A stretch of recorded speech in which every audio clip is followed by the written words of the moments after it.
Good evening. Welcome to SpectraCell's Thursday night webinar program. Tonight we continue our series on the gastrointestinal tract with how nutrients can impact the gastrointestinal autoimmune connection. A copy of tonight's slides and additional resource materials are available for download in the resource list box on the left. There is also a Q&A box should you have any questions during the webinar. An on-demand version of the webcast will be available tomorrow and can be accessed using the same link you used to register. At this time, I would like to welcome back Dr. Arlen Hill. Thank you, Jessica, and good evening, everyone. I want to welcome you to the presentation. I feel like this is a very interesting presentation. I feel like it's one that most of us are probably interested in. Obviously, it's hard to practice and function in the world of functional medicine without having an interest in gastrointestinal function. But as an extension of that, and I think that an area that's certainly getting more and more attention is autoimmunity. And I think most of us probably at this point recognize that there is certainly a connection between these two areas. But I think it's also important to note all the other factors that begin to play into this, and then also looking at how nutrition begins to have a role here as well. Because certainly what's recognized is that the modulation effect of nutrition in terms of autoimmunity is fairly profound. So with that said, let's go ahead and look at what we're going to be talking about tonight. I want to give you this idea of this triad of dysfunction of autoimmunity, and this is even something that, from the standpoint of communicating the message of autoimmunity to patients, this is a very easy to understand idea that can be communicated to the patient to help them be able to understand why you're addressing each component or how you're addressing each component of your autoimmunity. And I think for us as practitioners, it helps keeps us focused to make sure that we're addressing each aspect of what might be potentiating that autoimmune response. Certainly, we're going to look at the role of nutrients in each one of these three phases. And then really when you come right down to autoimmunity, I mean, you're really talking about the ability of the immune system to self-regulate itself. And if we lose that ability, that's in turn when tissues start to become recognized as a problem by the immune system. So if we can intervene to be able to make sure that there's this idea of self-tolerance, that the immune system hasn't started to turn on itself, that we're getting these adequate chemical messengers between the various aspects of the immune system, and also certainly between not just the immune system, but also between the genes and the environment and how that interrelates to the immune system, then we can have a better opportunity to modulate the self-tolerance impact from the immune system. And then we're going to look at some novel markers. There are some markers within the micronutrient assessment that are fairly unique to that test, and I want to point out how to utilize those. I want to give you some background in terms of what these are really indicating, and talk about how they can be utilized and how they may be representative, and maybe to some degree predictive, and maybe even diagnostic of an autoimmune presentation. And we'll talk about those as we move forward here. So with that said, let me just give you a little quick background and put this in perspective, because I don't want to belabor our conversation with a lot of statistics here, but I think it's important to look at a couple of things as it relates to autoimmunity, just to put in perspective how big of a concern this is. Again, most of us will certainly agree to the fact that many of the patients that walk through the door, the larger percentage, don't have ideal gastrointestinal health, and there's a number of factors that are associated with that. But when you look at that fact alone, that also suggests that these individuals are at a higher risk for autoimmunity, and certainly the statistics bear that out. If you look at just since World War II, there's been a significant increase in autoimmunity. You have at this point, and there's certainly a laundry list of conditions that are classified as autoimmune. And probably the thing that was most profound to me in looking at some of this statistical information is that autoimmune conditions are considered one of the top 10 leading causes of death in females in the United States. So that underscores its significance right there. And also what's that I didn't put in here, but what is also worth mentioning is that when you look at the top 10 medications that are when you look at the top 10 medications that are prescribed on an annual basis in the United States, and you look at the trend over the last 5 to 10 years, you'll see that the autoimmune drugs have become more prevalent in that top 10 list, and they make up a reasonable contribution to that list. So that's certainly worth noting as well. From a population, from a percentage standpoint, you're looking at somewhere, according to NIH statistics on this, you're looking at somewhere around about 13% of the population, maybe a little more, are going to have an autoimmune condition here. But what's not taken into consideration for this is there were only 24 when these numbers were developed. There were only 24 diseases that were considered in this listing. And the other fact of this that you want to note that really, if it were considered, would have pushed these numbers to a much higher degree, is that this is looking at a named condition to the point where there's already an ingrained state of dysfunction. This is not taking into consideration those individuals that have the predictive antibodies and that have not developed into that full-blown damage of tissues to the point of a named disease state yet. They're just showing a trend in that direction. So if those were considered, these numbers would be much higher. So with that said, and with that little bit of background, let's look at autoimmunity and start to begin to think about the complexity associated with it. One of the things that you have to really begin to appreciate with autoimmune conditions, and it doesn't take long after going through some of the literature on this, that there's not going to be one singular cause for an autoimmune condition.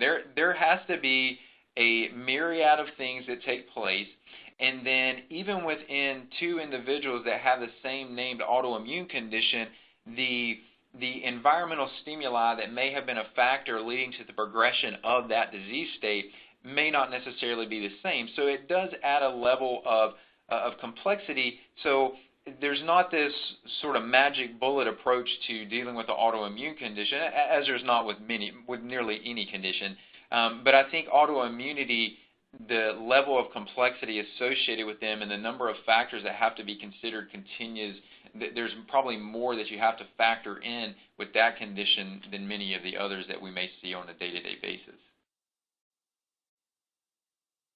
Now, when we look at the triad here, this is a really, and this is again an illustration that I like to use with my patients because they can begin to sort of see where the lab results fit in, and we can make the connections for them to ultimately address the condition that they're presenting with or the symptoms they're presenting with. So you have to have some type of genetic predisposition here, but as we can all appreciate, genetics it's not a sentence to say that you're going to end up with a particular condition. It just says that there's a greater predisposition that you have the opportunity to develop that condition. But it's not definitive. What you also have to note on this is that a lot of times there's going to be an environmental factor, or not even a lot of times, all the time there's going to be an environmental factor that opens the door to that autoimmunity. And typically what's happening here is there's a disruption in immune function that has to take place.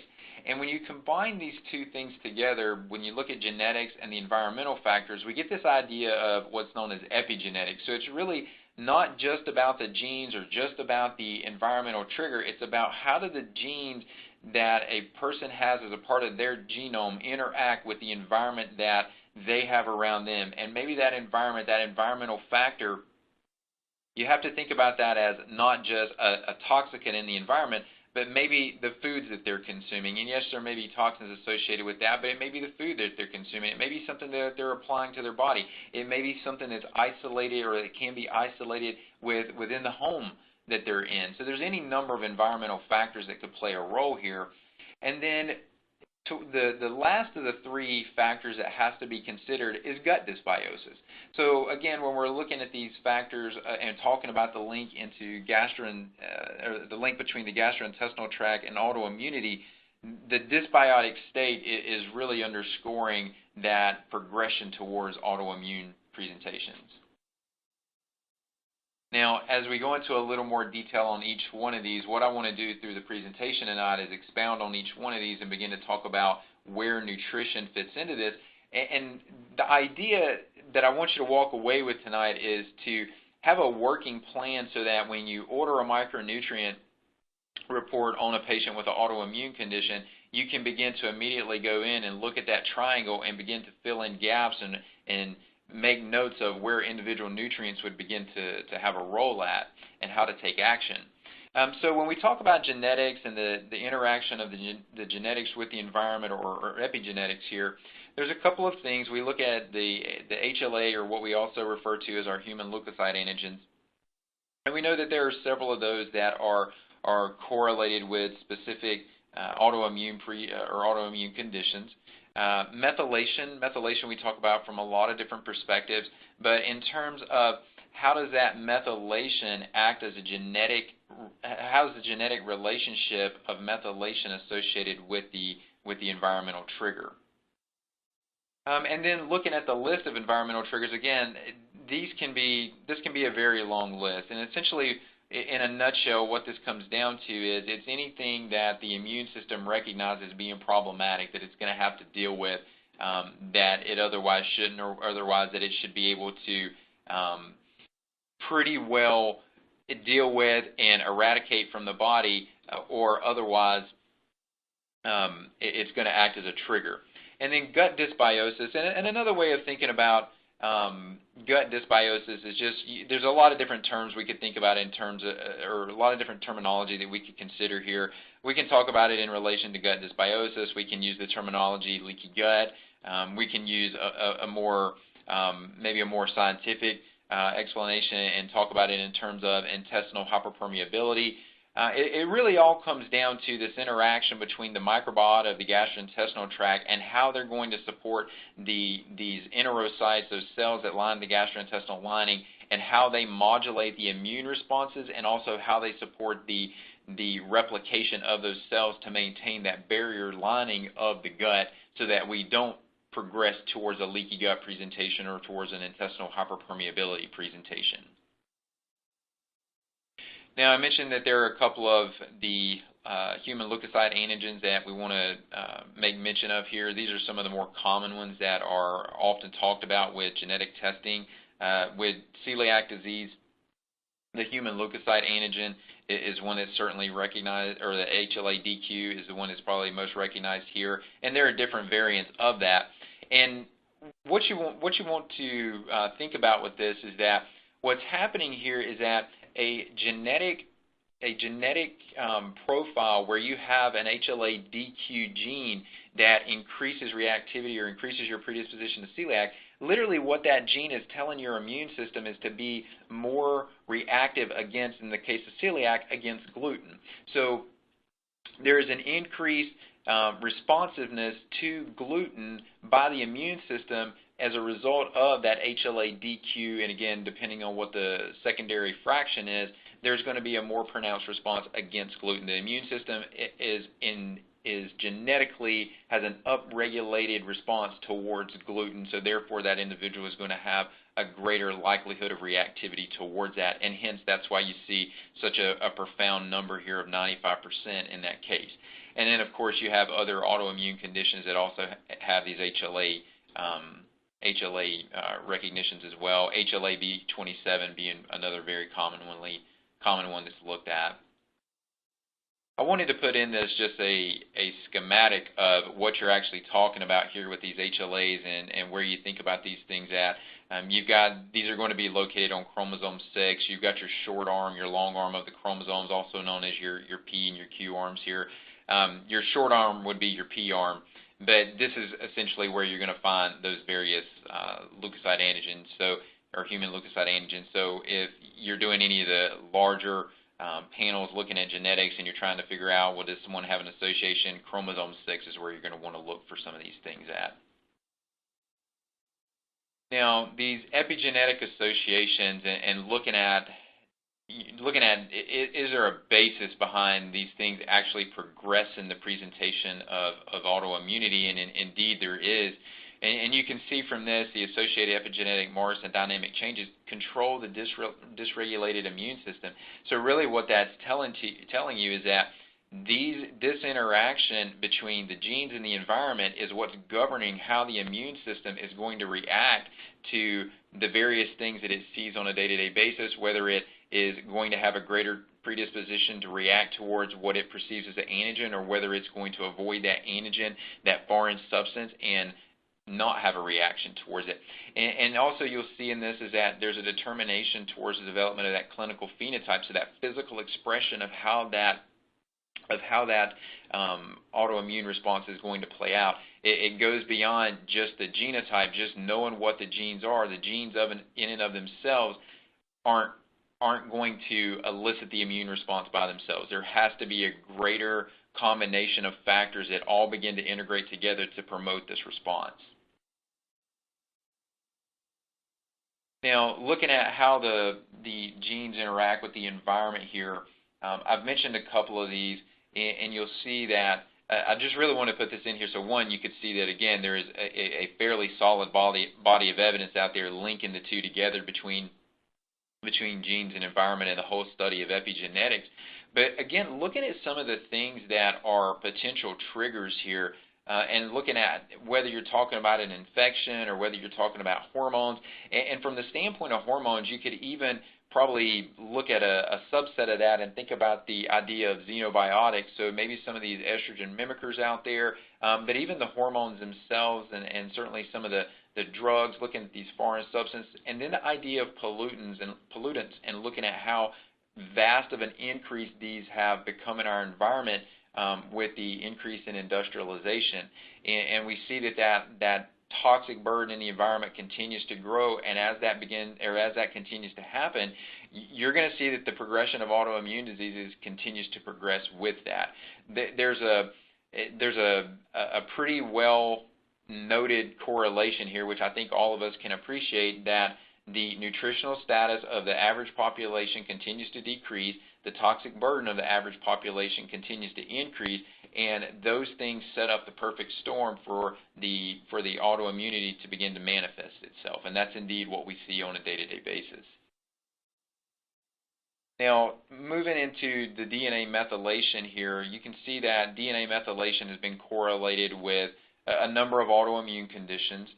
It's going to be relevant to that epigenetic response, and in terms of how the genetics, not only do we produce the right genes as a result of DNA methylation, but then in terms of looking at the production of methyl groups to interact with the DNA once these genes have been produced, to interact with the DNA and to more or less,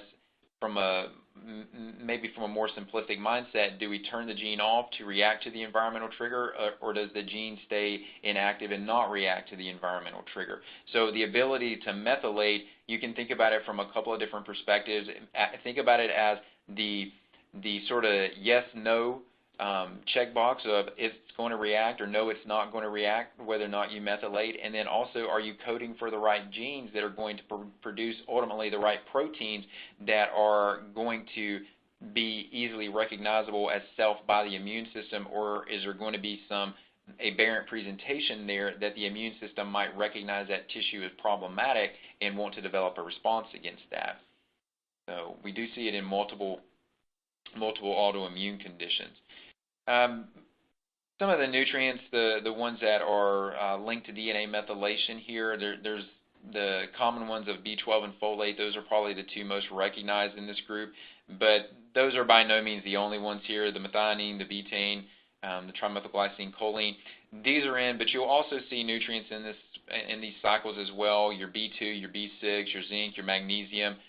These are equally going to have a role. Serine, cysteine, these are going to all be considerations as well. And certainly when you look at that list of nutrients that has the ability to play a role in DNA methylation, you're going to need some ability to be able to differentiate which nutrients are really factors to consider here and which ones don't need to be considered. We certainly want to be able to maintain a balance between these nutrients so that the methylation process can be carried out consistently and effectively. Just as an overview, looking at where some of these nutrients fit in, the highlighted regions, the 5-methyl tetrahydrofolate, the B12 as a part of the methionine synthetase enzyme here, and then ultimately your methionine. And really, again, what you're looking to try to do is twofold here. You're looking to make sure you're producing the right base pair so that you can code for the right type of protein or right amino acid to build that correct structural protein. But then you're also looking at having the methyl groups so that these methyl groups can interact with that DNA to modulate how the environment or how the environmental trigger interacts with the genes. Does it have a profound response, or do the genes not react to it? And again, it's ultimately that epigenetic response that we're talking about here. Very interesting outcome in this particular study, and I think this is I like having evidence like this because it always reminds us as clinicians that you don't want to overdo it. You don't want to forget about the nutrient-nutrient interactions and how these nutrients all relate to each other and how they work together in biochemical pathways. And certainly what is appreciated from this is that definitely if someone has a variant in MTHFR in that particular enzyme, that can easily be bypassed with a methylfolate, with a 5-methyl tetrahydrofolate form of folate. However, there is definitely evidence, which I think in time many of us see, that you can over-methylate someone too. So, as a result of that, we see patients popping up with symptoms. Maybe anxiety is a presentation of that, or maybe you see it more from a laboratory standpoint, where you ultimately look at depleting nutrients such as B12, or you end up with a presentation such as a megaloblastic anemia. So we don't want to forget the concept of nutrient-nutrient interactions here, and we want to make sure that we're balancing these nutrients as we're bringing them up and not trading out one deficiency for another, because as I mentioned with B12 and folate, those are two nutrients that we always want to keep in balance with each other. Certainly you're looking at and I'll go back to the idea of the megaloblastic anemia, there's large evidence to show that, and it definitely, many of us have probably experienced this clinically, that if you supplement folate too aggressively, you will deplete that B12, and the presentation on the red blood cells, as far as the size of that red blood cell, doesn't change. So I think we've probably made that mistake. So just really saying all that to say, keep in mind that you can over-supplement the folate even with someone who has an MTHFR gene variant here. So I want to keep that balance as you move forward with the patient. Now, the laboratory marker that is most directly correlated to a variant in MTHFR, and the one that the lab marker we probably think about most directly associated with the ability to methylate, is going to be homocysteine. Homocysteine is not in any way a perfect marker, but it's a very good marker. And you can see homocysteine is pretty well appreciated for its ability to damage a lot of different tissues when that amino acid becomes in excess. And interesting is that it's not going to be just your soft tissues like your cardiovascular tissue. You're looking at a pretty large list here. You're looking at cardiovascular tissue, the lining of the endothelium. You're looking at neurological tissue. You would be talking also about cartilage, bone, elevation in greater predisposition towards osteoporosis. There's a link between elevations in homocysteine and osteoporosis. So you're looking at both hard and soft tissues throughout the body. So it's a pretty long list of what can succumb to the effects of homocysteine. But you can see that what happens is as homocysteine increases, it increases the inflammatory response, and you start to modify and damage these proteins. And as these proteins are damaged, they become what's recognized as a neoantigen. So they're a new antigen that the immune system has got to figure out how to deal with. Does it have a response to it? Does it not have a response to it?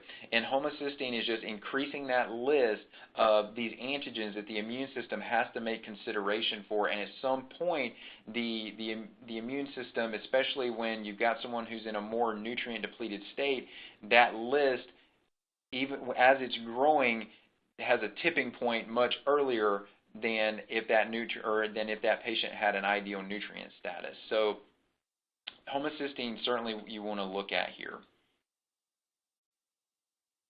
Some of the recognized environmental triggers that we often consider, some of the ones that are definitively recognized here, aluminum hydroxide, that one's had a long list, and we can recognize that one. Aluminum, we don't have biochemical roles for aluminum, so we certainly can recognize that one as a toxicant.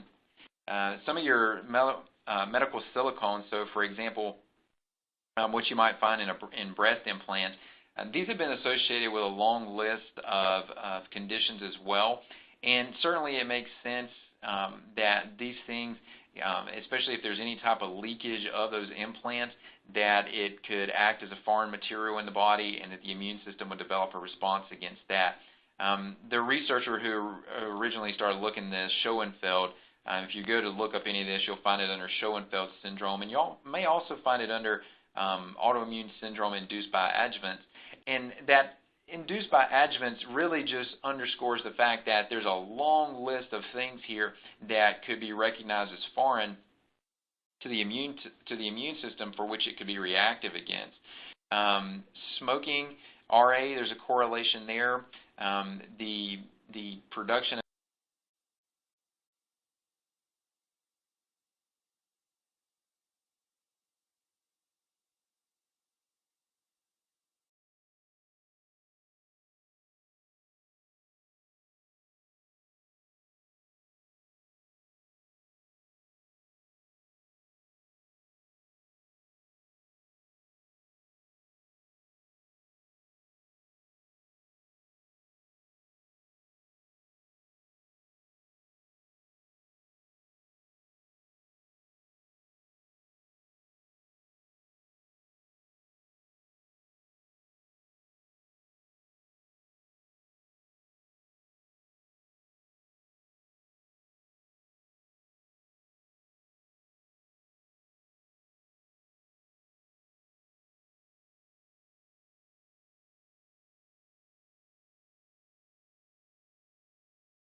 of these anti-citrullonated protein antibodies, that is one of the more common markers now we recognize used, not just rheumatoid factor anymore. We still use that, but we have other ones to make considerations for as well.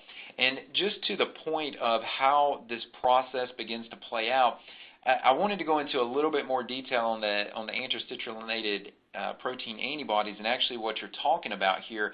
And really, this citrullination process is looking at the conversion of the amino acid arginine over to citrulline. And when you do that, citrulline is not one of the 20 amino acids that are coded for in our DNA. So when that amino acid ends up in a protein, there's actually going to be a modification of that strand of proteins, and the protein structure itself becomes different.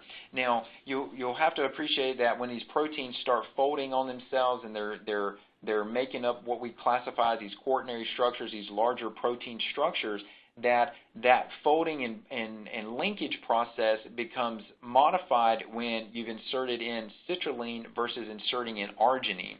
And as a result of that, you've got a new protein that the immune system has to make consideration for, and it recognizes this as a foreign substance, and it develops that immune response against it. This is also seen in cases of autism, where you look at what's known as myelin basic protein. Myelin basic protein is another one of these citrullonated proteins, so another one worth consideration there. Another area where we're seeing a correlation with the environmental exposure, thyroid. I think a lot of us will certainly see this in our practice, see autoimmune thyroid conditions, maybe to the progression of Hashimoto's. But what's very interesting in this is that you'll notice that the main considerations as noted by this study as to what allows for progression to autoimmunity of the thyroid is nutritive factors and environmental pollutants by metals and chemicals. So this one's even very specific. And if you just think about it on a daily basis, if you live in especially in a metropolitan area, you're going to run into heavy metals.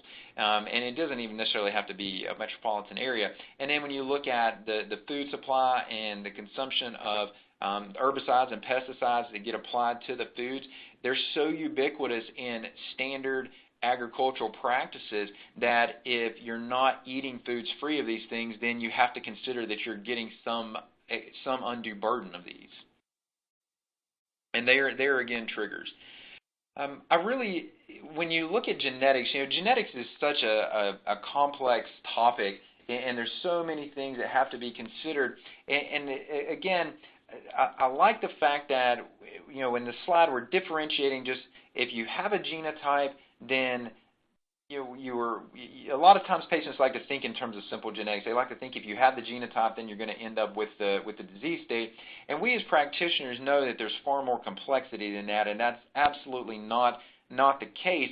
And a lot of times why maybe we don't even want to open that conversation with patients, because we don't want to get them locked into thinking that they're going to develop these disease states.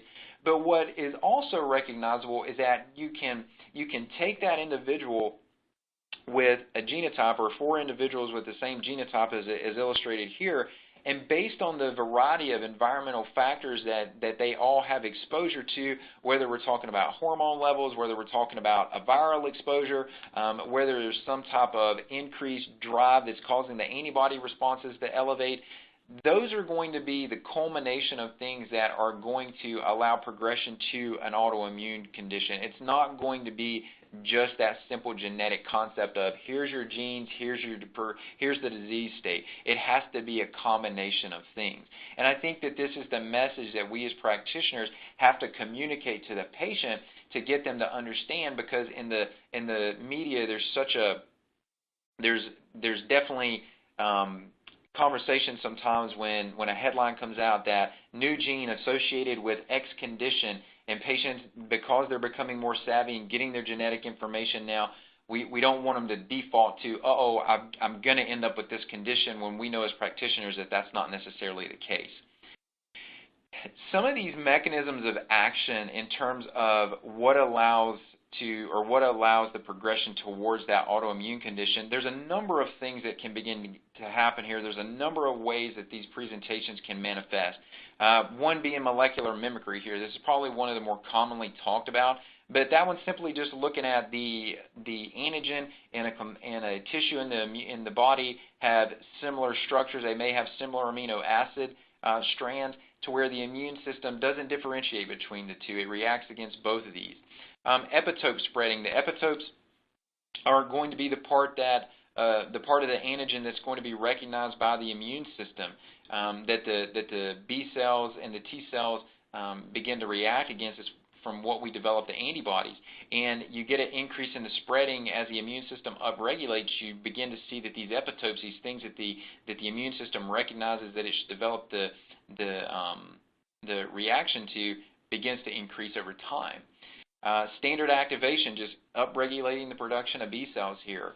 Viral persistence, depending on maybe different stressors that an individual is predisposed to, there may be suppression of that virus for a period of time, but when a profound stress response occurs, maybe some environment or some lifestyle challenge a person runs into, there's an increase in the reemergence of that virus. It becomes more active because of the inhibition, the suppression of immune response against that, and it begins to proliferate the autoimmune response again. And I think many of us have seen clinically where that can play out. Someone runs into a major life stressor, and then all of a sudden they start having their autoimmune responses flare up again uncontrollably. Polyclonal activation, dysregulation of immune homeostasis here, so there's that general balance. And even looking at considerations for for innate immunity, not even going to the point of developing a very specific, detailed response against whatever the identified antigen is, but looking at that first line defense from the innate immunity. Those are considerations, and we recognize now that that is part or can be part of how an autoimmune presentation begins to manifest itself. So we don't have to wait until we develop that specific response. This slide is just an illustration. I wanted to put this in here for those that are interested in more detail on how these particular things or how these particular scenarios play out. This is just an example of how that happens. Now, we run into the idea of what's known as TILT, or abbreviated as TILT. And what we're talking about here is going to be toxicant-induced loss of tolerance. And this is many times why we begin to see individuals are having presentations that previously they may not have had. Their toxic burden begins to increase, and as a result of that toxic burden, there's a sort of the straw that breaks the camel's back. You run into a point where there's going to be some antigen, some environmental trigger that the immune system just can't manage anymore, and it begins to have a snowball effect that once that toxicant has set that individual down that road, further progressing them into autoimmunity, there's the dysregulation of the immune system that comes along with that. Then you're going to see that as that immune system is dysregulated, it's more likely to begin to have responses against other antigens that maybe prior to that it had the ability to begin to govern, whereas now it can't. And we can recognize this clinically and maybe even look at it from a statistical standpoint in that we know individuals who have one autoimmune condition have a greater predisposition to have other autoimmune conditions. One of the ones that we probably more commonly see and commonly correlate in clinical practice is that link between celiac disease and Hashimoto's, or looking at the autoimmune response against the thyroid, maybe not even progress to the point of Hashimoto's. So we have to look at there's going to be some toxicant that has to be considered as a part of this process, and that toxicant may be what's pushing that individual overboard. So I say that simply to say that I think in clinical practice a lot of times it's easy to look at food, and food may be the toxicant. It may be what's the primary consideration, but we shouldn't stop just at foods. We also want to consider what other environmental chemical triggers may be having a hand in this as well. This has gotten to the point where now we're looking at it as a cause for disease. It's actually one of the things that is predominantly considered, or when we're talking about autoimmunity, predominantly considered as the driving factor behind the development of the disease. And one of the things that patients always like to know, well, how long is this going to take? And autoimmunity is more of almost, in many ways, more of a management scenario than it is, say, I really hesitate to use the word curative, but because it's really, you're looking at managing an autoimmune condition many times. And patients have to take into consideration what their accumulated level of this toxin is.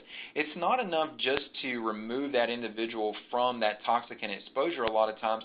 It really comes down to the fact that if they've built these toxins up in their system, then they're going to have to process these things out. That may come back to looking at the nutrient status. It may be a scenario where they have the inability to conjugate some of these toxins, to run them through the detoxification cycles to eliminate them, transitioning these toxins from a fat-soluble to a water-soluble state. We recognize that many of these toxins are lipid-soluble in nature. They're fat-soluble. So the individual has to understand that it's not just about removing the toxin from the environment, especially if it's chemical, some type of chemical burden or metal burden. It's really about dropping that total burden in the body too, helping them get down what they've accumulated over time. So that's definitely something we have to express to the patients and help them understand as far as setting expectations on a time frame. Now, some of the more common nutrients associated with the immune response and maintaining the regulatory ability of the immune function. You'll see the list here. What I want to do is go ahead and start to tackle each one of these and show you what the literature background is. Autism, there's many considerations you have to make with a condition like autism. This is certainly another one of those conditions. We're not going to look at it and say that there's any one particular causative factor associated here. But I mentioned a little bit earlier with just like we were talking about with RA and the anti-citrullonated proteins, that the anti-myelin basic protein is also a citrullonated protein as well. So it's going to be one of these that when we see that modification of that protein, it's all about, does the patient have the right nutrients in place to prevent them from reacting against that protein, or do they have the nutrients, or is there an absence of the nutrients that's going to allow the immune system to go ahead and have that potential reaction there? DHA has been identified as one of the nutritional cofactors that can help offset that reaction and begins to reduce the response by the immune system that ultimately leads to a reduction in myelin basic protein. I will give you an interesting sidebar on this, and I don't state that there's a correlation here in any way as it relates to autism, but it's an interesting side note, is that I've had some of my female infertility patients that when I start looking for an autoimmune perspective or at an autoimmune looking at their infertility from an autoimmune perspective, that they have an increase in these myelin basic proteins as well. So it's worth, if you work with patients in that realm, it's worth a consideration to investigate that as well. So they may benefit from higher levels of DHA as well. DHA is going to also have other roles, other ways that it governs these responses. One of these is going to be with regards to apoptosis. And apoptosis, we probably appreciate most from our learning about it as it relates to oncology and ridding the body of these aberrant cells and having adequate responses against these. DHA does the same thing here.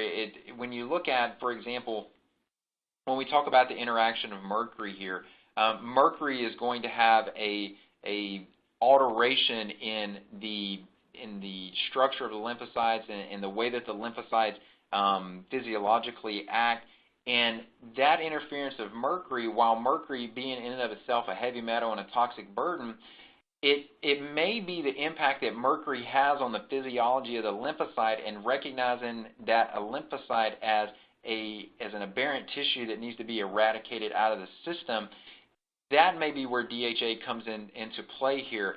One of the things we want to consider on this is that these cells can be, again, they can be overreactive at times, and sometimes just as a part of cellular physiology, we get an uncharacteristic response from cells, not something that we find typical. It's not necessarily a pathogenic or a disease-oriented response from this cell, but over or sort of gun-ho lymphocytes may become overreactive against that. So we want these cells cleared out. We want that apoptotic effect in place so that we can remove these cells both from an immune standpoint but also from a structural standpoint, so that cell, that aberrant cell, doesn't become an antigen to allow the immune system to begin to develop a response against that. Just another correlation here, looking at this again all the way down to the genetic linkage in this. This is looking at eyelid autoimmunity.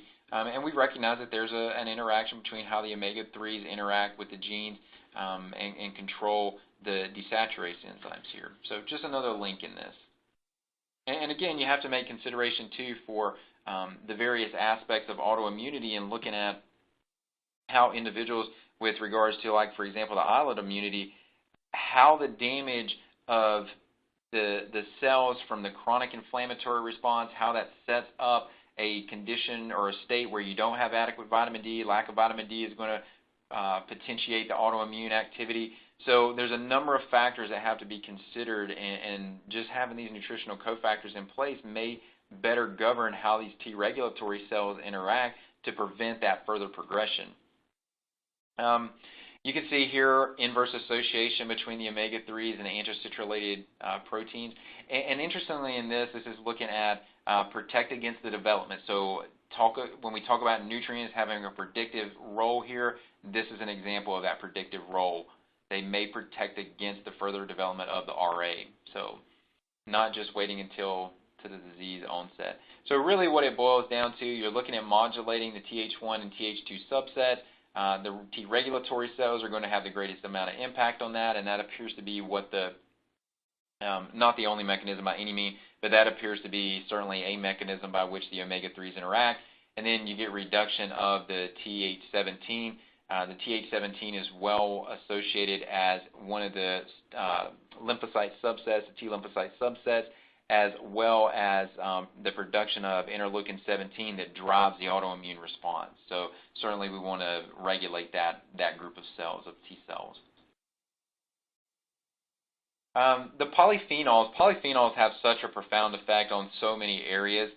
You can see here when we're talking about EGCG, the epigallocatechin gallate, you're really looking at green tea, and this is one of the ones that is probably, I tend to think about the sort of the big four, which we'll detail here in a moment. But green tea is going to have such a profound effect in supporting immune tolerance and suppressing the overreactivity of these Th1 cells and preventing them from driving that progression towards that autoimmune predisposition. And you can see here this particular study notes it as an epigenetic mechanism. Now, looking at some of the additional factors here, dysregulated T cell function with respect to different subsets of T4 are critical. And look at this in the development of the autoimmune inflammatory process. So we know that the T cells have a role here, very well established fact on this. But when you look at the EGCG is going to be a determinant in how these T subsets differentiate. Do they differentiate into T cells that are going to drive the immune response, or do they differentiate into T cells that are not going to be proliferative in favor of autoimmunity and that increased inflammatory connection with that? Another mechanism here by which the polyphenols act, the SIRT1 is going to be one that's gotten a lot of attention, but the polyphenols are going to have a regulatory effect in this as well. Just looking at we know increases in inflammation modifies tissue structure, so that would have the potential to increase neoantigen responses and also to act as a proliferator of the various T cell responses that are autoimmune oriented. And then reduction of, or potentially alteration of apoptosis. A few slides back we mentioned how apoptosis is essential in being able to clear out these aberrant cells that don't need to be there, but also clearing out the lymphocytes or the lymphocytes that don't need to be there either. So we want to make sure that apoptosis is in place and working efficiently. Now, the way that this can be seen with the micronutrient test is probably best seen through the Spectrox marker, where you're looking at total antioxidant function. A lot of times the colorful aspect, and this is actually something you can ask patients when you start talking about the colorful components in the diet, looking at the various polyphenols that are found in all the real bright, colorful foods. Those antioxidants that are there, those are often not in high percentages in many diets. And then certainly the ones that we can appreciate from other aspects of the diet, where it be something like teas or whether it be the spices and herbs that are used. These are all going to be a lot of times deficient in the diet, and those are going to be very contributive to the low Spectrox level. So part of increasing Spectrox is not just increasing the individual antioxidants that someone has, while that is important, but it's also about increasing or decreasing their total oxidative burden by increasing the number of polyphenols that they have exposure to. Sort of the big four, your resveratrol, curcumin, quercetin, the catechins, these are ones that probably have the greatest amount of evidence behind them in terms of the largest number of studies to support their utilization. So these should be on the top of your list for consideration for not only autoimmune intervention, but just in scenarios where you need to increase the Spectrox level and reduce inflammation in coordination with that. Vitamin D is recognized in really a large number of autoimmune conditions. It's a pretty expansive list, the number of conditions for autoimmune conditions for which you'll find vitamin D connected. But same thing that we were talking about with the omega-3s and looking at the T cells, the vitamin D has an impact on the regulation of the regulatory T cells. So those regulatory T cells need to be in place. They need to be working efficiently to govern which T subsets they're going to promote production of. And without vitamin D, that doesn't happen efficiently. Just as an example of showing you how this, looking at cardiovascular disease, and maybe we think about cardiovascular disease here from the standpoint of an autoimmune, looking at one of the disease theories on that being autoimmune driven, you can see that vitamin D has numerous mechanisms through which it can act here. It can have an endocrine response where it's affecting distant tissues throughout the body. It can have more of what we typically classify as a paracrine response, where it's having a very local effect throughout the body, or a local effect within a certain region of the body. And it even has an autocrine effect where we're looking at the production of or the utilization of vitamin D having an endogenous effect within that cell in terms of how that cell or how that lymphocyte has a reaction to whatever potential antigenic exposure that it has. And then also looking at, as a result of that, the modulation of the inflammation. The worse the inflammation becomes, the further the progression of the autoimmunity typically is carried forward. So the vitamin D is going to be real important with upregulating the T cells, with downregulating the presentation of the antigens through the antigen-presenting cells, and then just modulating those T helper 1 and 2 subsets. Vitamin A, you can see there's a lot of nutrients that are having the same impact here in terms of what they're doing. Inhibits the expansion of the dendritic cells. We haven't really talked about dendritic cells up to this point. Dendritic cells are going to be, you can think about those as being like samplers to the environment. They're more or less sort of checking the environment, giving information back to the immune system in terms of how it needs to react. So vitamin A prevents the overreaction, the overcommunication by the immune cells or by the dendritic cells back to the rest of the immune system to be responsive. It also has effects, like I mentioned a little bit earlier, on the Th17. That Th17 and the upregulation of interleukin-17 as a part of that is very well known to drive the autoimmune response. One of the ways in which it does that is through the increased production of inducible nitric oxide. So that's one of our inflammatory mediated, or the inflammatory mediated aspect of nitric oxide. Asparagine, I mentioned very early on that I would give you a novel marker relative to the micronutrient test. Asparagine is what I was referencing here. And asparagine, very classically seen, and I'll show you an example of this coming up, but it's very classically seen with autoimmune conditions for patients that are maybe expressing autoimmune thyroid antibodies or antibodies to other tissues. Asparagine is maybe an indicator that person, it can be very predictive in terms of, for us as clinicians, thinking about where we want to take our mindset of how we're going to approach a patient. Maybe our mindset needs to be autoimmune when we see asparagine. And the mechanism by which that begins to happen is that we produce these, or we have glycans in the body, and we can think about these as being maybe better stated as a glycoprotein or a glycolipid, so where you're binding a carbohydrate in a protein, or a carbohydrate in a fat. Well, when we make these chains of protein or of sugars here, the glycans, asparagine is one of the ones that, or is one of the amino acids that's placed on top of that, and it has a regulatory capacity to it. But in a state where someone has a deficiency in asparagine, that glycan is misformed, and these glycans are formed in the endoplasmic reticulum, is where you're going to find them as far as where they're going to be formed in the cells. And they go out and they have communicative ability. So if you don't attach asparagine to that glycan, you provide the wrong message to other structures in the body. And you maybe insert that, for example, maybe you insert that glycan into a structural component, and the immune system looks at that and it says that is a foreign substance. That looks more like what I might see from a lower level eukaryote or prokaryote. So maybe there's more of a microorganism type of presentation of this.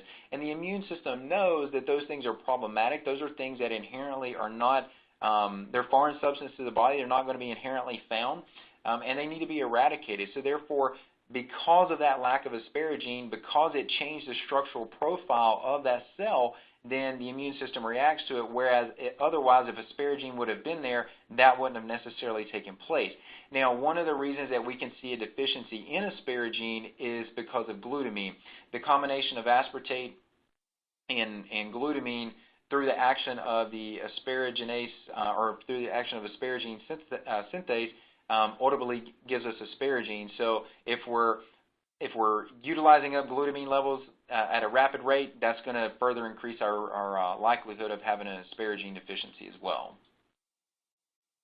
So asparagine is a novel marker you want to consider. Selenium. Selenium is one that is utilized for autoimmune thyroid conditions. There's other mechanisms by which it can benefit these patients as well. But selenium is one that you're going to see that you'll want to consider. So, for example, if you see a low selenium, a low asparagine, and the patient's expressing some type of thyroid presentation or symptoms associated with that, maybe consider that that might be an autoimmune presentation that you might really be looking at there. Some of the other mechanisms here you can see, it suppresses cytokine excretion. It's going to have regulatory ability on the T cells, prevents apoptosis from those follicular cells, so prevents them from breaking down and being further antigens towards the immune system. Protection from thyroiditis, so again, just reduction of the inflammatory responses here. And it just makes them more resilient at the end of the day. The availability of selenium, it just adds, it just solidifies those cells of the thyroid to make them more resilient against immune responses. So there's a number of mechanisms by which selenium can play a role here. So certainly make a consideration for that in your autoimmune patients with thyroid concerns. Your role by which it's necessary to maintain your selenoenzymes is going to be between 60 and 75 micrograms a day. Keep in mind that that's not going to be a level sufficient for repletion of someone in a deficient state. You're going to need to be up around 200 on that, maybe even a little more in some scenarios, and you're going to want to watch your balance with vitamin E there as well. You can see in this particular list of the enzymes here, the glutathione peroxidase, so being able to maintain the activity of glutathione, recycling glutathione, selenium becomes important for that, and then of course many of us recognize our deiodinase enzymes for making sure that we're converting between T4 and T3. Glutathione there's a link here obviously to selenium, so it's very common to see low glutathione levels with low selenium as a part of that, and again, the relationship there is going to be in part related to glutathione peroxidase. But the thing you want to note with glutathione is that glutathione is a pretty good marker just to give you a baseline idea of how efficient the immune system is. If that marker is low, then you're going to see that the person is likely going to have a low immunodex associated with that, just overall capacity for immune function. And very characteristic is that you'll see that there's going to be a low glutathione, and often you'll see low spectrox levels linked to that. And keep in mind when we talk about the application of this test, we're talking about looking at the T lymphocytes in terms of the tissue you're actually assessing the nutrients within. And what I found personally early on is that the more benefit I could provide the patient in terms of delivering antioxidants, whether they were nutrient-based or plant-based, that were going to reduce the oxidative burden and raise the spectrox and raise the glutathione levels, interestingly enough, it seemed to raise the other nutrients at a faster rate as well. And what you see when that all begins to happen is that not only does glutathione come up, but the immunodex level comes up too. So you're getting an overall gauge of how well those lymphocytes can respond to the mitogen and how well they can proliferate themselves under some degree of immune system challenge. So glutathione is definitely one you want to keep an eye on and get that one back up, given that it's going to be illustrative of persistent oxidation when it's low. Now, as it relates to autoimmune conditions here specifically, we're looking at the impact that the glutathione has on the complement system as a potential role. Like the vitamin D, like the omegas, it also has capacity to influence the T regulatory cells. But as it relates to the complement system, keep in mind that complement system is simply that. It's a complement to your antibodies and to these phagocytic cells that are engulfing these antigens and these pathogens, and in trying to eliminate these pathogens out of the body. And the end result of this is that complement system it's going to be an upregulation effect, so it can begin to get out of control. Well, glutathione is part of what has that inhibitory role as a checks and balance to prevent the complement system from being too reactive, from being overreactive, as we mentioned with some of the mechanisms by which autoimmunity can begin to happen.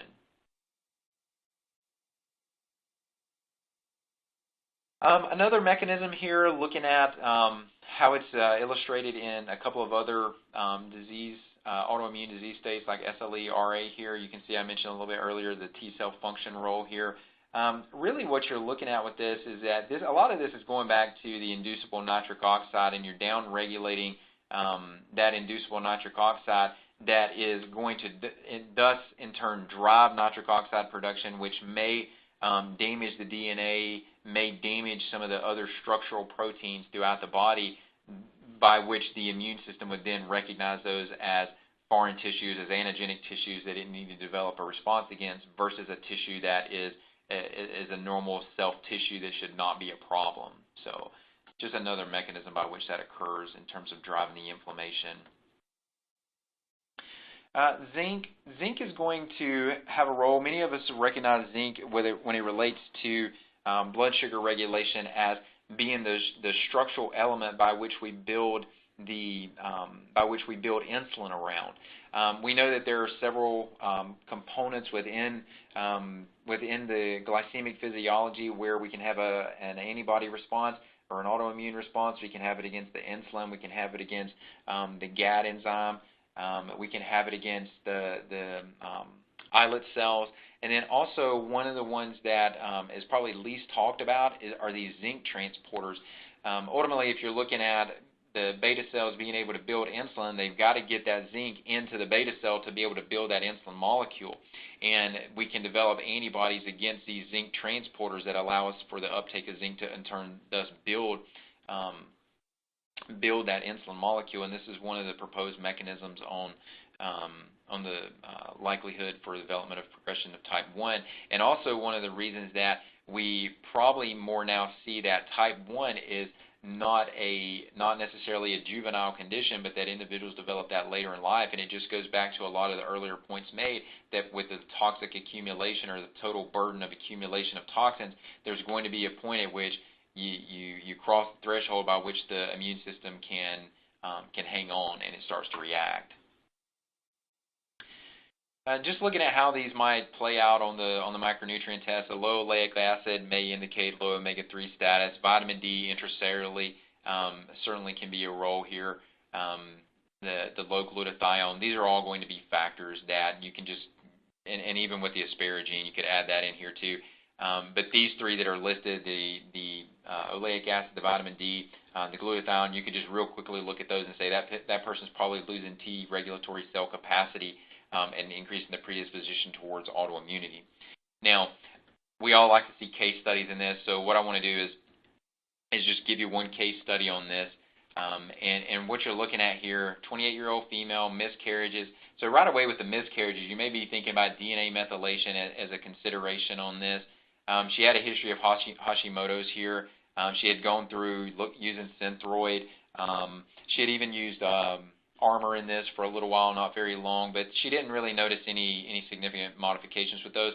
And what really drove her in to ultimately present as a patient was the fact that she had developed hives, and the hives were really just to the point of being unbearable with her, and they were further, when she went to traditional treatment on this and looked at topical steroids, she gained a significant amount of weight here. And there was already some anthropometric challenges anyway with this patient, and then she took gluten out of her diet, or took it out for a little while, but didn't take it out completely. Well, note what the presentation was for this patient. You see her antibodies. She had both thyroid antibodies elevated here, and very true to the body of evidence that we presented up to this point, asparagine's there, so we know we've got some aberrant tissue that the immune system is recognizing. We've got vitamin D, so we've lost control with the T regulatory cells. We've got glutathione present, same thing, plus we're not controlling inflammatory cascades, and there's an upregulation of nitric oxide. And then, like I had mentioned earlier, when glutathione is low, Spectrox is typically low as well with that. So we see that there, just from a nutritional standpoint, this patient, in terms of being able to modulate the environmental interactions that she's having, this patient doesn't have the capacity to do that. So even in terms of, and like I mentioned with the anthropometric challenges, she's probably got some buildup of various toxicants in her system, given that those are lipid-soluble, usually lipid-soluble molecules. So nutrition is going to have a very profound effect in just, one, helping this patient modulate the symptoms, but two, this patient's probably looking at a little bit of road ahead of them to reduce the burden in the body of these various toxins, and during that time frame, we've got to help them modulate the immune system, and controlling these nutrients is how we're going to go about, part of the way we're going to go about doing that. Gut dysbiosis, so let's dovetail into this. I think this is probably, again, for most of us in terms of the triad, this is probably the easiest one for most of us to connect. I don't think the link between these two is all that difficult for us to make here. So with that said, look at a couple of things here. Let me give you one mechanism. This is by no means the only mechanism associated with this, but it is a mechanism nonetheless.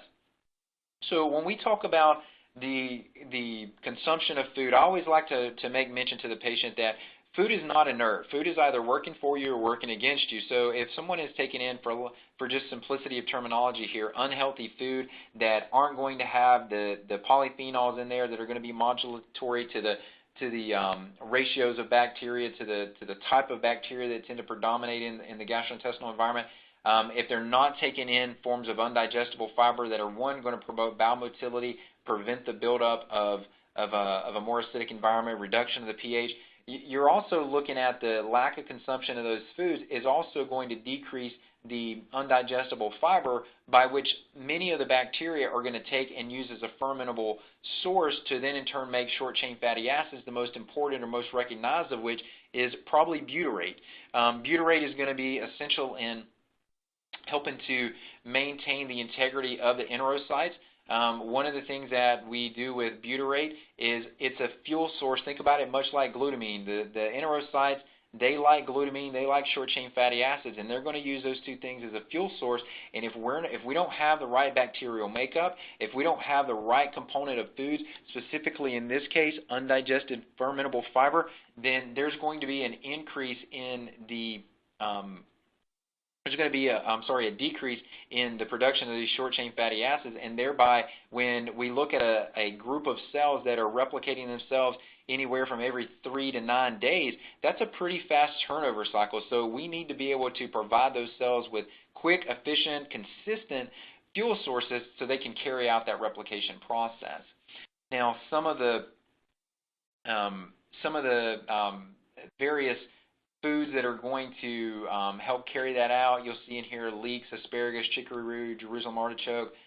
These are some of the ones I think most of us would probably stay away from. Wheat, oats, and soybeans, just given the allergy connection there, or the immune reaction, not necessarily just allergy per se, but the immune reaction associated with those. But again, the more saturated the fiber component in the diet, the less the predisposition towards dysbiosis. So, the question therefore then arises, well, can we make nutrient associations with that? And we can do it at a macronutrient level and at a micronutrient level and at a macronutrient level. And what you'll see is that when individuals are consuming diets higher in protein, higher in fat, bacteroids are going to be a higher, more predominant species. If you're doing testing that differentiates these, if you see an increase in Prevotella species, that's probably an indication that that individual is consuming too much carbohydrate in their diet. They need to modify the overall intake. And if the Lactobacillus and Bifidobacter strains are not there, again, you have to ask the question of how much fiber is this individual consuming? Are they really eating a diet that is complementary to their gastrointestinal tract? And the answer may indeed be no on this. Now, as we approach the end here, what I want you to see is that there's been some significant changes which all of us probably recognize, and all of us probably emphasize to our patient, and indeed if we don't, we absolutely should, in terms of the impact that food has on the environment of the gastrointestinal tract. And you can see not eating seasonally, eating manufactured, so to say, meats versus wild meats, eating in industry meats, if you will, maybe a better way to say that. New strains of grains, all these genetically modified crops. Looking at that list, that's a pretty expansive list that a lot of people eat. The applications, as I mentioned earlier, with these various toxicants that get applied directly to the food, and these things accumulate in the body. Artificial flavorings and preservatives. You know, a lot of times you pick up a boxed food, most of the ingredients in there, you're sort of scratching your head as to how these things even get considered as food. And then looking at just simply, what do we put food in? Are we putting it in ceramic and glass, or are we putting it in a substance where we may get leaching of that particular material into the food, and then ultimately storing that material in our tissues as well, that could ultimately become a toxicant. And again, with something like this, you have to ask the question, how long has that been going on? Is that something that's been a lifetime trait for a patient? And if it is, that bioaccumulation may be at a greater level than someone who has very intermittently done that. So those are questions we have to ask as well. This particular illustration is just going through sort of reiterating some of the previous points, but it illustrates the diversity in how the probiotics interact with the gut. They're not just microorganisms hanging out. They're having very direct impact on modulation of the immune function, what they're supplying to the enterocytes to maintain the integrity of those tight junctions, to make sure that zonulin and occludin are interacting like there should be, to prevent that closing and opening, if you will, of the tight junctions, and then also having their own impact on other microbes in the environment that may be disruptive to these states, and that may act as a progressor of the dysregulation of the T regulatory cells, and may act as a promoter of further progression of just simply an inflammatory response. So there's numerous mechanisms by which the probiotics can have a role here. Now, what you want to look at, if you're looking at the micronutrient test, a pattern that you're going to see very consistent to there not being enough probiotics, but to there being some degree of dysbiosis, is going to be this B vitamin category. If the larger percentage of these B vitamins are low, you have to begin to think about that there's some level of dysbiosis that's at play here. Maybe you've got an overgrowth of a potentially pathogenic bacterial or fungal strain, or maybe there's just an absence of some of the lactobacillus strains that are going to be that are going to be producing some of these B vitamins. The ones that are most commonly recognized, again, as illustrated here in this study, the B vitamins, vitamin K. Roughly half of our vitamin K is produced by our probiotics, so therefore if we see low vitamin K, it should be at least some consideration made to the fact that those probiotic colonies may be inefficient, and we may need to do something to boost those colonies, whether it's direct supplementation of the probiotics, or whether it's looking at increasing some of the dietary components that are going to enhance the growth, enhance the proliferation of these probiotics as well, and maybe just taking things out that are suppressing some of their activity. So the ones you want to consider right off the bat: B12, folate, B2. So those are your main B vitamins you're going to see with this. But again, the pattern you want to look for in this is that if the majority of the B vitamins are low, think dysbiosis. Think that I need to ask some more questions. I need to look at some other markers, maybe the vitamin K, maybe the glutamine levels, to give you an overall perspective on gastrointestinal function. But then, is there consideration for autoimmunity? Should I be looking at D and glutathione and vitamin A and asparagine here? That may even further illustrate what's occurring with that individual. So in closing, and thinking about looking at each aspect, each point of this triad here, looking at the genes, looking at the epigenetics, looking at the gut dysbiosis, what we as clinicians from a societal perspective have to keep in mind is that autoimmunity is increasing. The factors that drive autoimmunity is increasing. When I say environment, not just the environmental antigen itself, but the environment that our patients live in that influence the foods that they consume and the effects that has on the gut. Those are all factors that we have to consider, and that are likely going to continue to worsen the overall autoimmune state in the society at large, and the number of autoimmune patients we're probably going to be seeing. keep in mind that there's, as illustrated through the presentation, that there's not one sole cause for autoimmunity. I think that's